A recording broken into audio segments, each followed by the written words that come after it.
Alright guys, welcome to a special on the field. Right now I'm going to show you how I actually observe the light around me. So, as you can see, we've got a bunch of sources of light right now. The first one is going to be, obviously, we have the sky over there. It's overcast today, so we have something very diffuse coming down, but since we are a little bit lower, it's not something I would call completely soft, because it's a little bit restrictive in the way it comes down.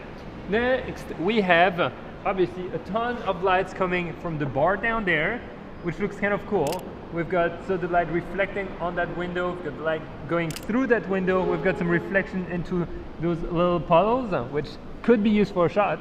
And then we have that clock, that could be one of the highlights, actually, right over there, that's reflecting on that glass, which looks really, really good.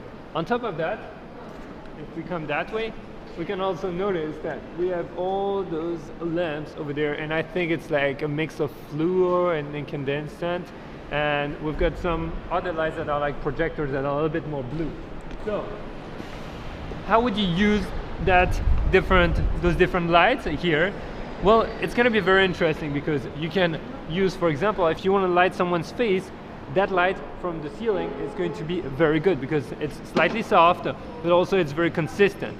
Versus those lights are going to be very harsh and a little bit more yellow, and it's not usually very embellishing for your portraits, for your people. So anytime you can use the natural light for lighting up people's faces when you don't have control over the light. Next is, can you play with the different sources of light? Well, obviously, there are a few things you can do. You can have your subject go on the other side, and once you're placed here, you can actually use the reflection onto that window over there and play with the reflection between the clock over there. We have the bar also, and there is very nice symmetry. So if you place your subject straight ahead, then you can really play with that. It effaces both part of the image are reflected, and your subject might be reflected a little bit too, which really enhances. And what you want to have, obviously, as I mentioned in the other videos, you want to have your subject have a contrasting color. So in that case, we have what? Something really dark in the background, so you might have him wear some white or wear some like popping colors to contrast with that background. Very, very important. Always remember that.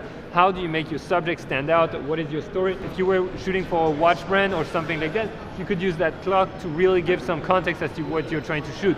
Remember, think about your stories, think about how you can integrate the scene, all those elements to emphasize what you're doing, okay? So now it's your turn. I want you to get out there and try it and really get inspired by what you see around you.